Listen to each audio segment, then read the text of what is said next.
Praying for you. Yep. I go in tomorrow.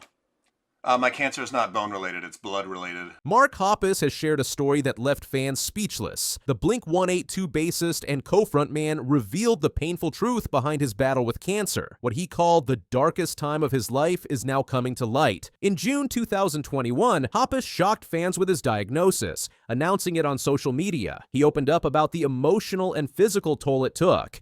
As the only member who's been there through every version of the band, his strength has inspired many. "I didn't know if I was going to live or die," Hoppus confessed in a recent interview, providing a raw glimpse into the fear and uncertainty that consumed him during those initial months. The bassist revealed that he had been diagnosed with diffuse large B-cell lymphoma, stage 4A, an advanced form of cancer that had already spread to multiple parts of his body by the time it was discovered. What made the diagnosis particularly chilling was that it was the same type of cancer his mother had previously battled and defeated. As Hoppus underwent what he described as grueling rounds of chemotherapy, he kept fans updated on his progress through social media. In July 2021, he offered a glimmer of hope, sharing that the treatment appeared to be working. "I'm so grateful and confused and also sick from last week's chemo," he wrote. "But the poison the doctors pump into me and the kind thoughts and wishes of people around me are destroying this cancer." I barely remember the next 24 hours from the moment that I got the call. I was walking into my therapist for the first time. I was in a dark place. We were coming out of COVID. The world was weird. Like everything was polarized and people were fighting. And there was like, it just felt, the world felt like it'd been knocked off kilter, and I felt really off kilter. The treatments left Hoppus physically devastated, with the musician losing his hair and dropping significant weight as the chemotherapy ravaged both the cancer cells and his healthy tissue. During this period, he revealed that there were days when he could barely get out of bed, with even the simplest tasks becoming monumental challenges. "There were moments when I thought I wouldn't make it to see another Blink-182 show, let alone perform in one," Hoppus admitted. A therapist for the first time, and as I'm walking in, my phone rings, and I'm like, "Oh, hang on, this is from a healthcare." And so I answer it, and it's my oncologist who had just done all the tests. "You have cancer. It's going to be chemotherapy. Cancel the next 6 months of your life. We're gonna beat this, but yeah, you have." What few people knew at the time was that beyond the physical toll, Hoppus was fighting an equally difficult battle with his mental health. The bassist disclosed that he experienced profound depression during his treatment, with thoughts so dark that he questioned whether he had the strength to continue fighting. When you're facing your own mortality like that, everything you thought you knew about yourself gets called into question, he shared. "There were nights I laid awake wondering if I'd see another morning." The darkest moment came during a particularly aggressive round of treatment when his body's response to the chemotherapy was so severe that doctors considered pausing the therapy, a potentially life-threatening decision given the aggressive nature of his cancer.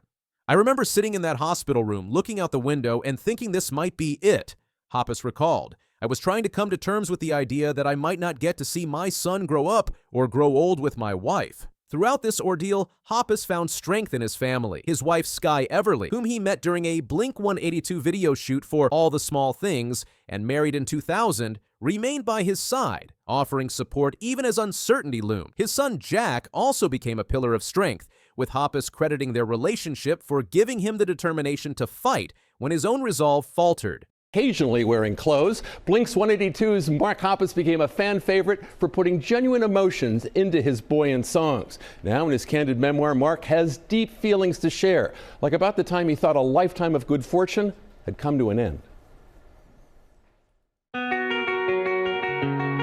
We played our own instruments, we wrote our own songs, for better or worse. We were just ourselves. And that's about the time she walked away. Fellow bandmates Travis Barker and Tom DeLonge, despite their complicated history, also rallied around Hoppus during his treatment. DeLonge, who had rejoined the band after years of separation, publicly expressed support for his longtime friend and musical partner.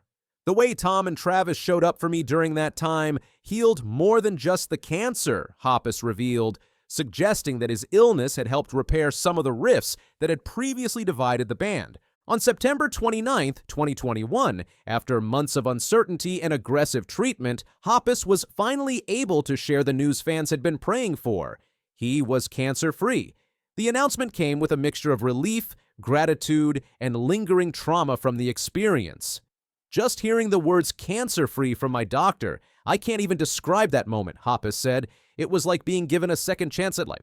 That like I couldn't carry oxygen, so I would walk up the stairs from my studio here and be completely out of breath. Oh, I feel incredibly lucky to be alive. I feel like of all the cancers to get, I got one that's... The bassist's return to performing with Blink-182 took on new meaning following his recovery. Songs that had once been about teenage angst and relationship troubles were now performed by a man who had stared death in the face and survived. Every show feels like a gift now, Hoppus explained. I don't take a single moment on stage for granted anymore. Looking back on his battle with cancer, Mark Hoppus has gained a deeper perspective on his punk rock journey.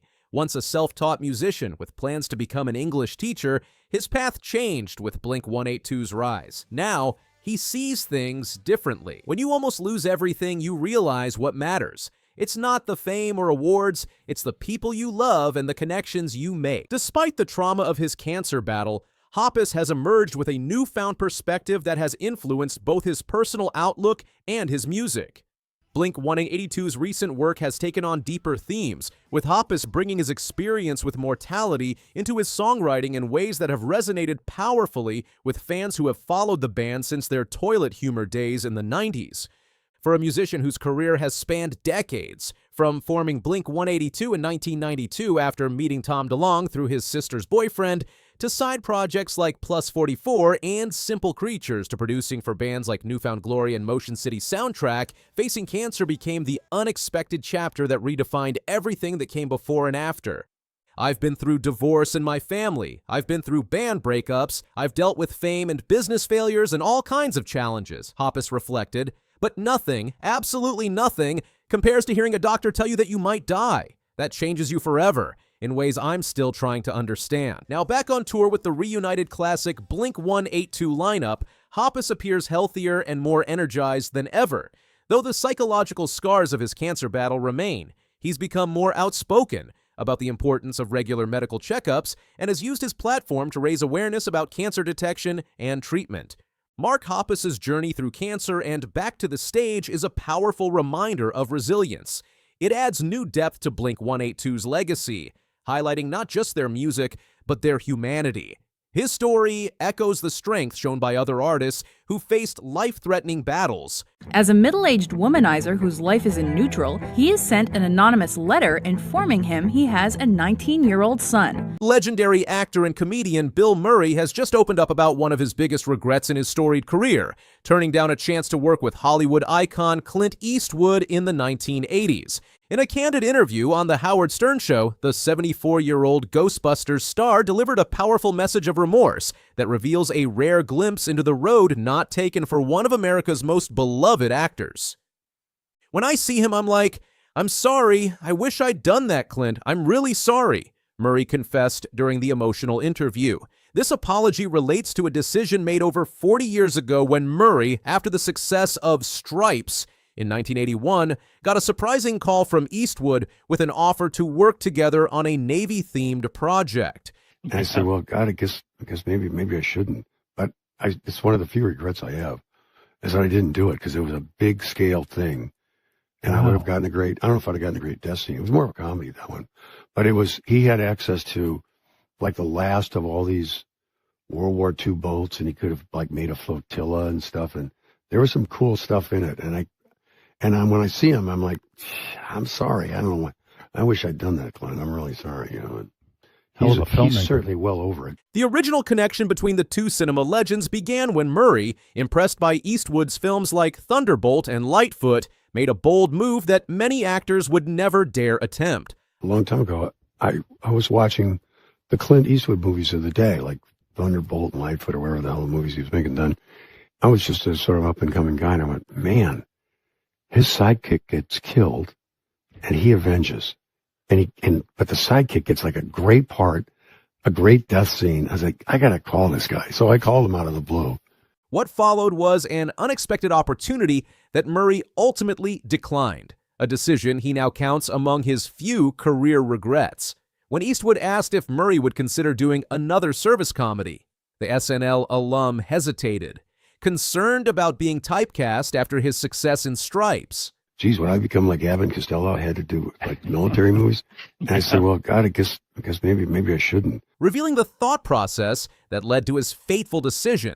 The film in question is widely believed to be Heartbreak Ridge, the 1986 war drama that Eastwood both directed and starred in, playing the gruff Marine gunnery Sergeant Tom Highway. While the movie still went on to become a success without Murray, the Groundhog Day star now recognizes what a spectacular missed opportunity it represented. 1, 2, 2.5. It's one of the few regrets I have is that I didn't do it because it was a big scale thing. And I would have gotten I don't know if I'd have gotten a great Destiny. It was more of a comedy, that one. But he had access to like the last of all these World War II boats, and he could have like made a flotilla and stuff. And there was some cool stuff in it. Murray's confession is poignant because it comes from an actor whose career has been defined by an unorthodox approach to Hollywood. Known for not having an agent or manager and famously difficult to reach, he maintains only a personal voicemail box that he checks infrequently. Murray has built a reputation for being selective about his roles. This approach has led to both triumphs and missed opportunities. He's previously turned down parts in films like Who Framed Roger Rabbit, Monsters, Inc., and Little Miss Sunshine comes when both men are established legends. Murray has gone from an SNL comedian to a praised dramatic actor in films like Lost in Translation and Broken Flowers, while Eastwood, now 94, recently released his 40th film, Juror Number 2. Their nearly collaboration is a fascinating what-if in Hollywood history. Two artists with very different styles almost joining forces at the peak of their careers.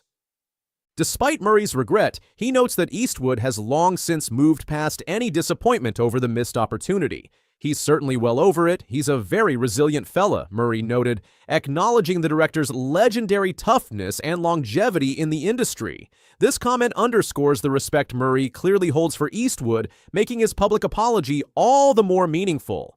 The interview also revealed another interesting piece of Hollywood history when Stern pointed out that Stripes, the very film that inadvertently led to Murray turning down Eastwood, was originally written for comedy duo Cheech and Chong. They could have had fun with it. There were lots of stoner scenes in it, Murray acknowledged. Instead, with Ivan Reitman directing and Murray starring alongside John Candy, the film became the fifth highest grossing release of 1981, further cementing Murray's status as a comedy superstar. Murray's candid admission offers a fascinating look at the behind-the-scenes decisions that shape Hollywood careers and the genuine emotional weight that can accompany professional choices decades later. For a man who has built a career on his seemingly carefree, detached persona, this moment of vulnerability and regret provides a compelling contrast to his public image. The revelation also highlights the complex nature of career choices in Hollywood, where actors must constantly balance concerns about typecasting against potentially transformative opportunities. Murray's fear of becoming known solely for service comedies following Stripes ultimately cost him a chance to work with one of cinema's most celebrated directors. A reminder that even the most successful actors sometimes make decisions they later question. As Murray continues his eclectic career, recently appearing in projects as diverse as Wes Anderson's meticulously crafted ensemble films and the Marvel blockbuster Ant-Man and the Wasp: Quantumania, this glimpse into a path not taken offers fans a rare moment of reflection from an actor who has largely defined himself by looking forward rather than back. What do you think about Bill Murray's regret over not working with Clint Eastwood? Would their collaboration have produced something special, or were they perhaps too different in their approaches to filmmaking? And does Murray's willingness to publicly express remorse to Eastwood reveal something deeper about how he views his own legacy in Hollywood? The answers may never be known, but the powerful admission from one screen legend to another reminds us that even the most successful careers contain moments of what if. I want to let young people know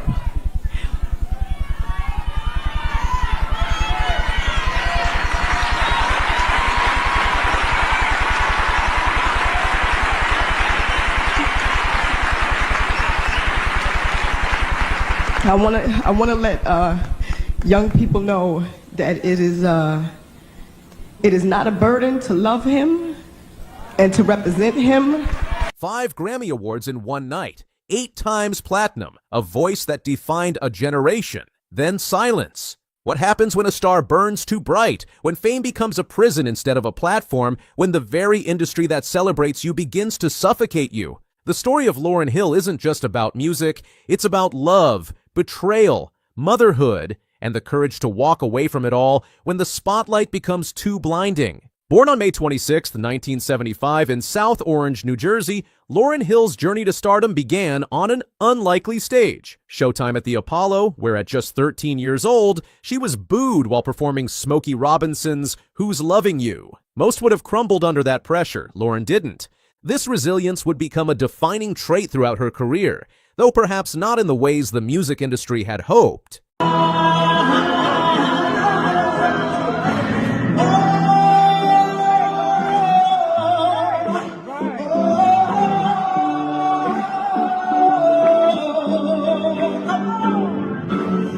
The foundation of the Fugees reads like a coming-of-age drama. A young Lauryn meets Pras Michelle when she was barely a teenager. Pras introduces her to Wyclef Jean, and what follows is not just musical chemistry, but a complicated love triangle that would fuel some of the most remarkable music of the 1990s. In 1996, the Fugees released The Score, an album that would sell over 6 times platinum and win 2 Grammy Awards. Songs like Killing Me Softly, Ready or Not, and Fuji La showcased Lauryn's incredible range, her ability to sing with haunting vulnerability and rap with fierce conviction. But behind the harmonies was discord. The relationship between Lauryn and Wyclef had evolved from mentor-mentee to something far more complicated. While touring with the Fugees on the Smoke and Grooves tour in 1996, Lauryn met Rohan Marley, son of reggae legend Bob Marley. What began as a pushed connection, friends encouraging Lauryn to give Rohan a chance to break free from Wyclef, would become a relationship spanning years and producing 5 children. But there was a problem. Are you with child? Don't blush on me now. Actually, yes, I am. Mm-hmm. Congratulations. This is something that was planned, and are you excited about it? And planned in the sense of, I'm 21 years old and going around the world, no, but planned in the sense that, I'm very much in love and very happy. I mean, I see birth as, motherhood as a benediction. So I'm just blessed with another responsibility. When Lauryn became pregnant with her first child, Zion, the paternity was initially questioned.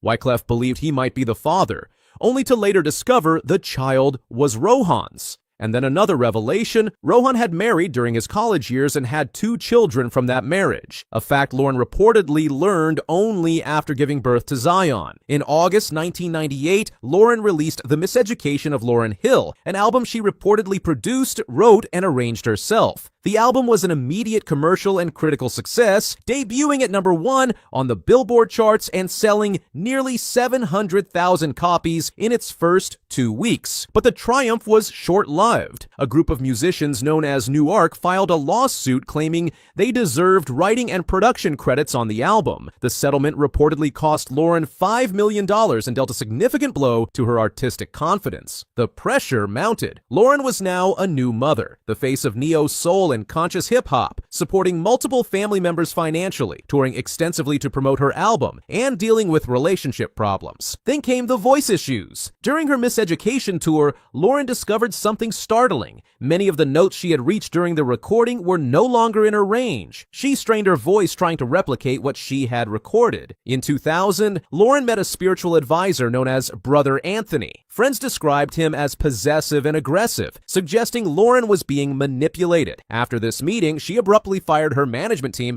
and distanced herself from former colleagues and friends. Her appearance at the 2001 Essence Awards shocked fans. Her iconic hair was gone, replaced with a short, unkempt style. Her voice was strained, and her performance of Adam Lives in Theory hinted at personal betrayal. July 2001, Lauryn records her MTV Unplugged special. What followed was less a musical performance and more a public catharsis. Between acoustic songs, she cried, ranted, and declared herself crazy and deranged. The stark difference between this raw, vulnerable Lauryn and the polished, powerful performer from just 3 years earlier left fans confused and concerned. The next decade saw Lauren largely retreat from public life. She moved back to New Jersey with her children. Her relationship with Rohan became strained, with him later claiming their differences stemmed from Lauren's spiritual journey with brother Anthony. In 2013, Lauren's legal troubles came to a head when she was sentenced to 3 months in prison for failing to pay nearly $2.3 million